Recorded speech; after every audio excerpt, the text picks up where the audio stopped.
ناظرین کرام، یہ بری صفت، بری عادت اور یہ برا طریقہ مشرکین کا تھا، کافروں کا تھا کہ جب انہیں کہا جاتا تمہارے یہاں بیٹی پیدا ہوئی تو ان کا چہرہ کالا پڑ جاتا، سخت ناراض ہو جاتے، غصے کا اظہار کرتے، مارتے، اپنے گھر والوں پر ظلم کرتے، آنے والی بچی کو زندہ درگور کرتے۔ یہ زمانہ جاہلیت میں طرح طرح کے یہ معاملات رائے تھے۔ کوئی کنویں میں پھینک رہا ہے، کوئی معاذ اللہ ذبح کرنے میں، اللہ اکبر۔ جی ہاں، آج انسان سنتا ہے اور سن کر کانپ جاتا ہے کہ کیسے لوگ تھے، کس طرح کی جاہلیت میں تھے کہ اپنی بیٹیوں کے ساتھ یہ معاملات کر دیتے تھے۔ تو وہ کسی طرح بھی بیٹی ہونا پسند نہیں کرتے تھے۔ اور آج بھی مسلمانوں کے اندر بھی، جی مسلمانوں میں بھی بعض خاندان میں یا گھر والوں میں یا بعض لوگ اس مرض میں مبتلا ہیں کہ وہ پسند نہیں کرتے، بلکہ ان کو بھی بتایا جائے تو وہ افسوس کا اظہار کرتے ہیں، روتے ہیں اس کے اوپر باقاعدہ۔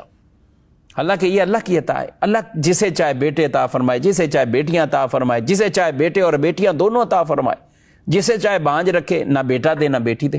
تو کافروں کی اس بری عادت کو اور بری صفت کو قرآن پاک میں اللہ رب العالمین نے ارشاد فرمایا ہے، وَإِذَا بُشِّرَ أَحَدُهُمْ بِالْأُنثَىٰ ظَلَّ وَجْهُهُ مُسْوَدًّا وَهُوَ كَظِيمٌ، اور جب ان میں سے کسی کو بیٹی ہونے کی خوشخبری دی جاتی ہے تو دن بھر اس کا مکالا رہتا ہے، سوجا ہوا ہے، مکالا ہے، مطلب یہ ہے کہ وہ ناراض ہے اس بات سے کہ اسے بیٹی کیوں ملی۔ یتوارا من القوم من سوء ما بشر به، اور کہا کہ وہ دن بھر جو اس کا مکالا بھی رہنا اور وہ غصے میں رہتا ہے، لوگوں سے چھپتا رہتا ہے، لوگوں سے چھپتا رہتا ہے اس بشارت کی برائی کے سبب، یعنی بیٹی کو برا سمجھتے تھے تو اس لیے وہ لوگوں سے چھپتا تھا اور غصے میں آتا تھا۔ ایمسکہ علی ہون ام یدسہ فی التراب الا ساء ما یحکمون، تو فرمایا گیا کہ اب کیا یہ اسے ذلت کے ساتھ رکھے گا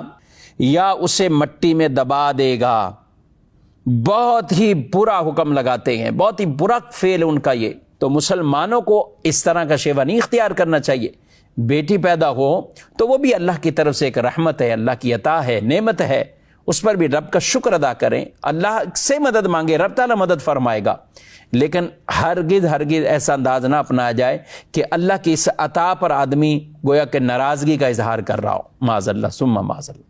حالانکہ روایت میں فرمایا گیا بیٹی پیدا ہو تو فرشتے آ کر مبارکباد دیتے ہیں، گھر والوں کو خوشخبری اور مبارکباد فرشتے دیتے ہیں۔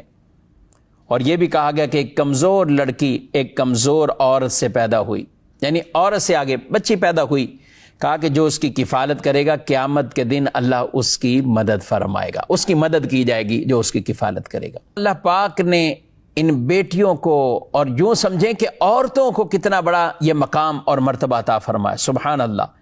ان کی شانوں کو بیان کیا ہے، اور یہ دین اسلام کی ہی تعلیم ہے کہ جس نے واقعی عورت کے کما حق ہو پورے حقوق بیان کر دیے۔